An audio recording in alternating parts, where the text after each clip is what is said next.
wants to see in health care reform. For more, I want to welcome in Democratic Congressman Joe Sestak of Pennsylvania, fresh off a health care debate last night, and James Capretta, who served as a top official at the Office of Management and Budget for all aspects of Medicare and Medicaid reform policy under President George W. Bush. And Brett First is the Vice President of Healthcare for CompuWare's Cognizant. Good morning, gentlemen. Good to see you. Good morning. All right. Good to be here. Thank you. Good to see you, Congressman. Let me start with you. You had a health care debate last night. What did your constituents say? Well, they were very anxious, quite frankly. I think Washington has done a terrible job being in its own echo chamber over the last few months and not explaining very well what we're trying to do down there. They're in the middle of a savage recession, as you know, and all of a sudden we want to change health care.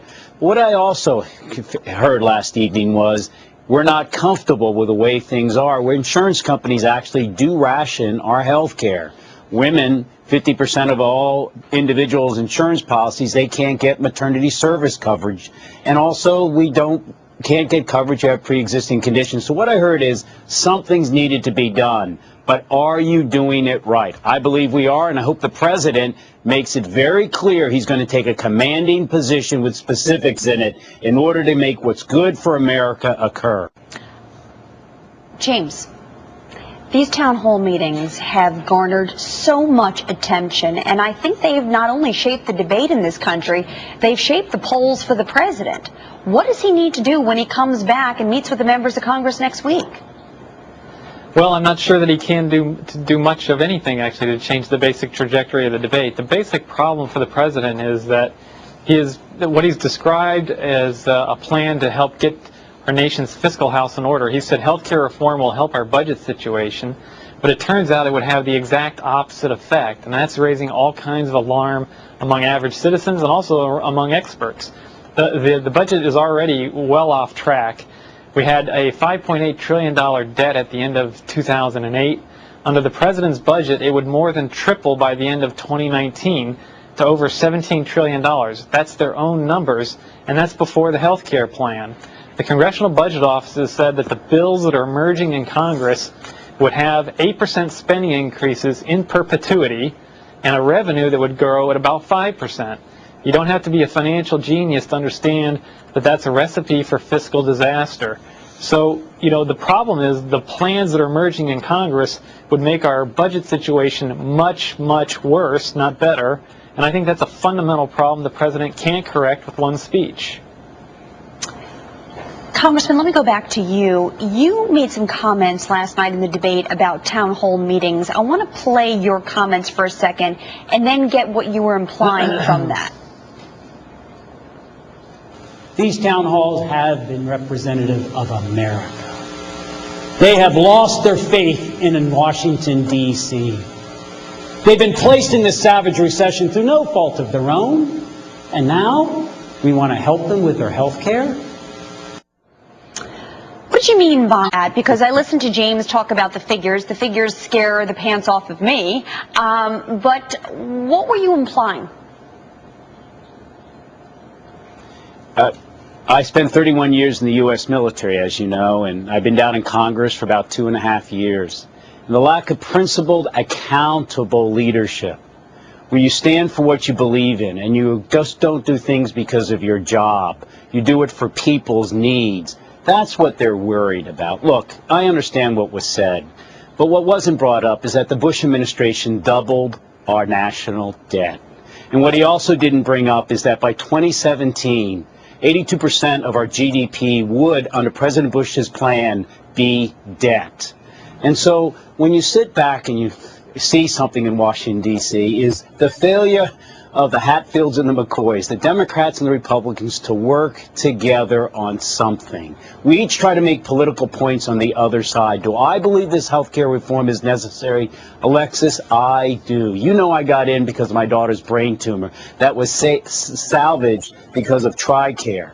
But right now, we lose $100 billion a year in economic productivity because of the uninsured, and $250 billion a year in economic productivity because of the less insured and uninsured. So to the bottom line, what I was trying to speak about is we need leadership that's accountable about people, not our jobs. And that's why they're frustrated. We haven't had that for well over 8 years. Brett, sounds like that's what our members of Congress should be doing for us. Do you buy it?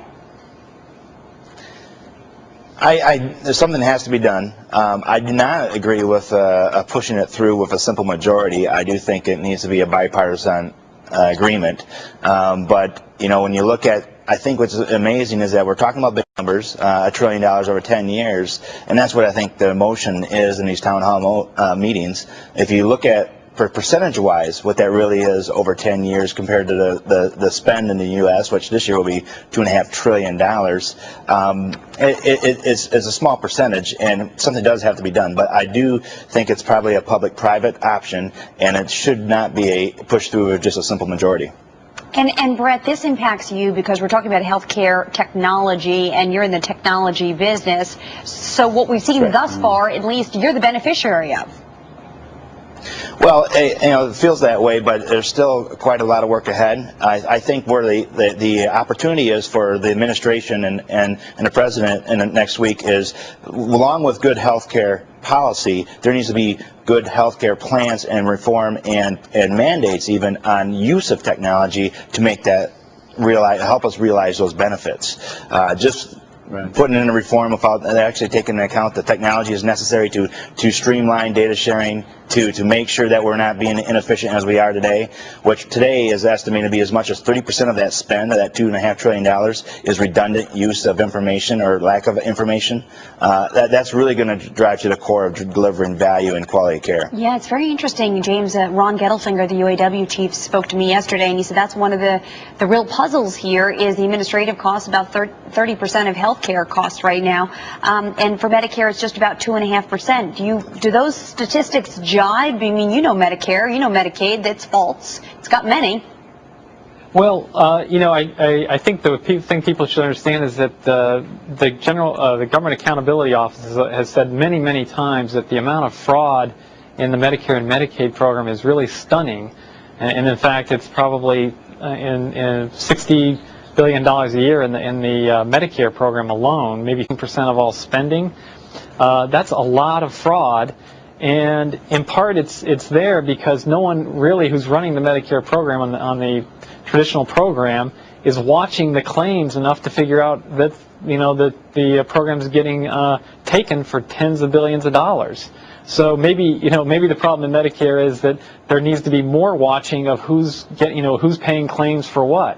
You don't have nearly that much fraud in the private health insurance industry because the insurers themselves are watching the dollars much more closely. I think that's a big difference between the two. Congressman Sestak, let me go back to you. You and I have talked at length over the past year or two. We spent a lot of time talking about health care. I think all of the things you said before on the surface sound great, that we all need to take accountability. We want our members of Congress to represent us. But so many of your counterparts have not read the bill.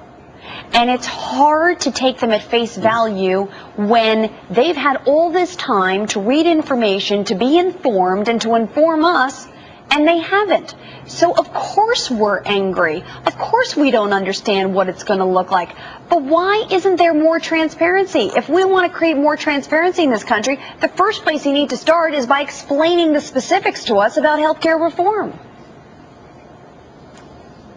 You're bringing coals to Newcastle. I think that the Democratic caucus came out of this July period into the recess, and I don't think people knew what the bill really was. And nor the purpose of the public health care plan option. So I do agree with you.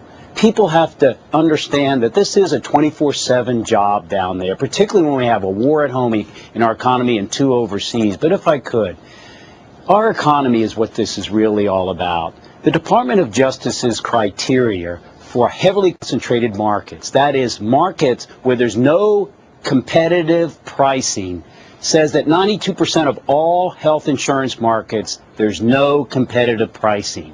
In Pennsylvania, 2 large corporations have 70% of all private health care plans. We have an OPEC cartel that's dictating the pricing. Until we fix that with fair competition, like we didn't have on Wall Street, where we let those hedge fund managers and others dictate what the rules were, rather than government just letting what fair competition is to be, which we try to do with a public health care plan, which isn't subsidized by the government, by the way, we won't get fair pricing and lower the premiums for Congressman, everyone. I have And so to wrap trying to explain that, we haven't done a good job. Okay, just quickly, Congressman, I have to wrap here. So are you saying you support the sale of insurance across state lines?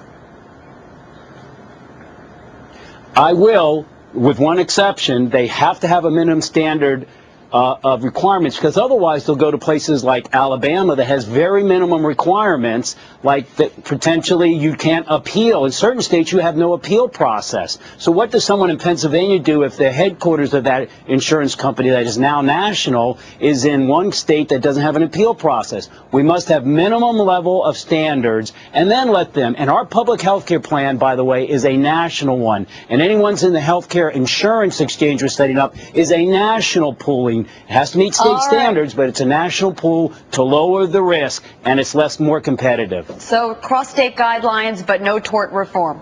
Congressman, I thank you very much. James and Brett, good seeing you both. I appreciate it. Thank you. All right, and Thank you, as we're Alexis.